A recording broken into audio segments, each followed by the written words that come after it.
सार्थक पहल बदलाव हमसे है में पुनः एक बार आप लोगों का स्वागत। और अवध के बाद हम लेके आए हैं इसमें हैदराबाद। पिछले वीडियो में हमने अवध के बारे में पढ़ा था, जिसका जो प्रथम नवाब स्वतंत्र अवध साम्राज्य की जो स्थापना है शहादत खान उर्फ बुरहान उल मुल्क द्वारा 1722 ईस्वी में की गई थी। और इस रियासत का जो अंतिम नवाब था वो था वाजिद अली शाह।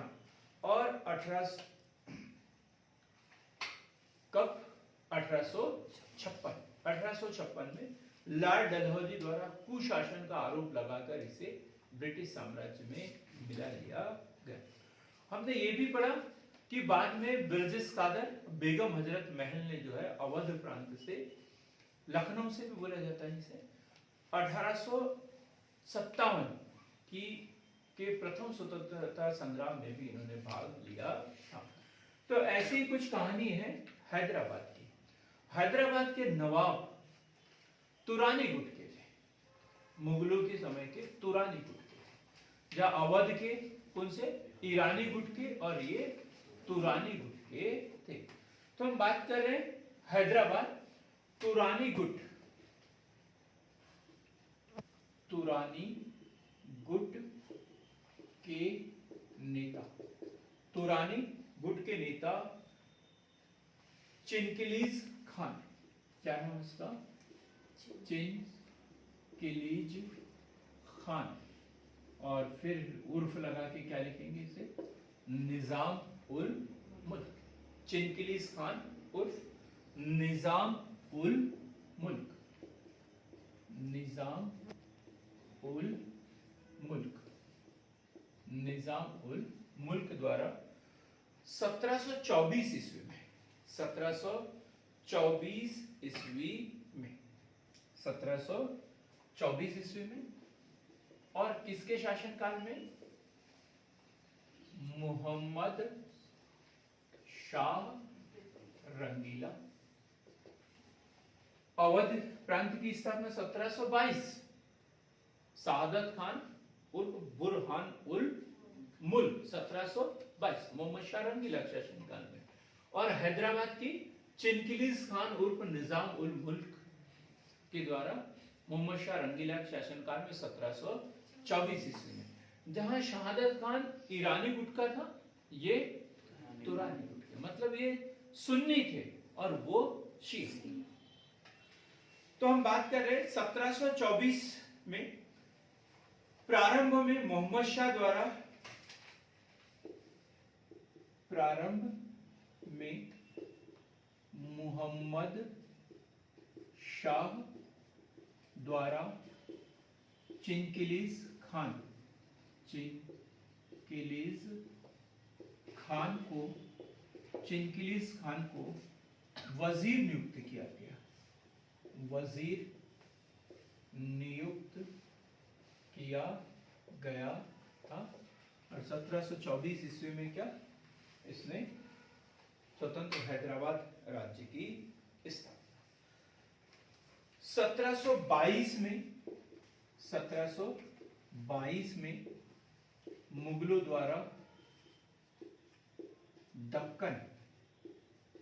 दक्कन के 6 किलो की सूबेदारी, 6 किलो की सूबेदारी, 6 किलो की सूबेदारी। वो मुख्यालय कहाँ होगा? इसका मुख्यालय, इसका मुख्यालय कहां पर होगा? दक्कन का मुख्यालय, दक्कन का मुख्यालय कहां पर होगा? औरंगाबाद, औरंगजेब का एरिया था। क्या था? दक्कन का मुख्यालय क्या रखा? औरंगाबाद। देखो शुरुआत में पहले क्या किया, इसे वजीर नियुक्त किया, फिर इसे 1722 में मुगलों द्वारा दक्कन के 6 किलो की सूबेदारी सौंप दी इसे, और मुख्यालय क्या बनाया इसे? औरंगाबाद। और 1724 में क्या किया उसने? स्वतंत्र राज्य की स्थापना कर दिया। मोहम्मद शाह रंगीला की उसे जरूरत नहीं, वो खुद ही अपना कहां वजीर बना रहेगा, अपने आप को उसने शासक घोषित कर दिया। अब हम बात करते हैं शुकरखेड़ा का युद्ध। शूकर खेड़ा का युद्ध, शूकर खेड़ा का युद्ध। हमने पढ़ा पेशवाओं के समय की बात है, ये पेशवाओं के समय की बात है, पेशवा बाजीराव प्रथम के समय की बात है, 1724 1724 11 अक्टूबर 1724 किसके बीच में हुआ था? निजाम उल मुल्क वर्सेस ना मुगल सूबेदार, मुगल सरदार और बाजीराव प्रथम निजाम उल मुल्क की ओर से लड़ा था और उसने ये बोला था कि निजाम उल मुल्क ने बोला था कि मैं तुम्हें चौथ दूंगा, ये बात हुई थी ना, चौथ दूंगा। वो जीत गया और फिर उसने चौथ देने से मना कर दिया, तो फिर 1728 पाल किया था। ये हुआ, याद रखा करो जरा, निजाम उल मुल्क वर्सेस मुगल सूबेदार मुबारिज खान। क्या नाम था उसका? मुबारिज खान। और इसमें इसकी क्या हो गई? पराजय, मुगल सूबेदार की पराजय हो गई और अब तो एकदम ही स्वतंत्र हो गया, अब तो किसी की सुनने की जरूरत ही नहीं। अब हम बात करते हैं 1798। ये निजाम उल मुल्क को बोला जाता है बिन पेंदी का लोटा,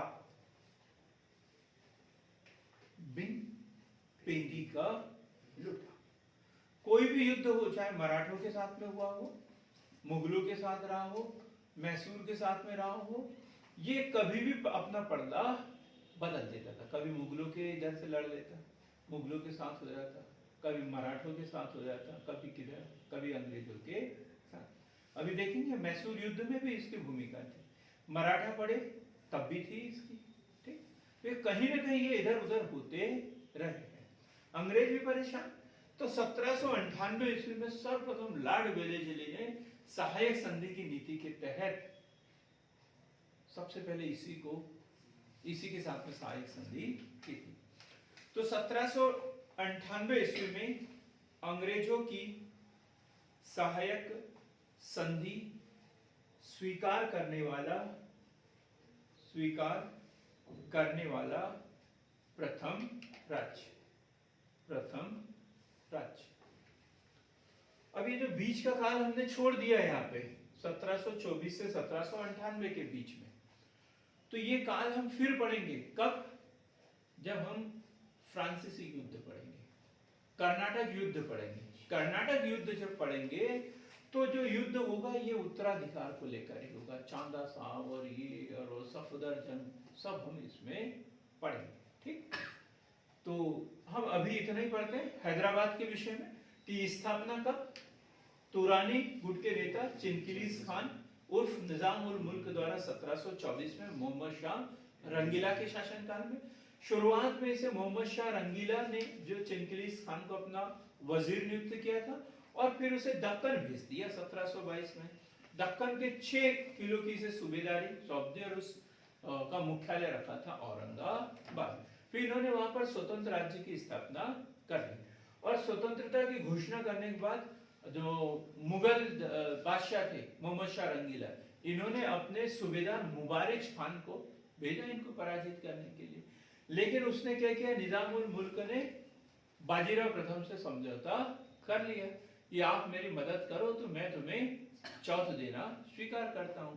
और मुगल सूबेदार मुबारिज खान और निजाम उल मुल्क के बीच में 11 अक्टूबर 1724 को शूकरखेड़ा का युद्ध हुआ और जिसमें मुगल सरदार की पराजय हुई। 1798 ईस्वी में जो है लॉर्ड वेलेस्ली की सहायक संधि स्वीकार करने वाला जो हैदराबाद है प्रथम राज्य है, निजाम उल मुल्क जो है प्रथम थे जिन्होंने सहायक संधि स्वीकार की और इस तरीके से हैदराबाद प्रांत का मुगल जो अंग्रेजों ने विलय कर लिया गया। अगला जो वीडियो होगा वो बड़ा महत्वपूर्ण होगा हमारे लिए, और वो होगा मैसूर के लिए, मैसूर के लिए।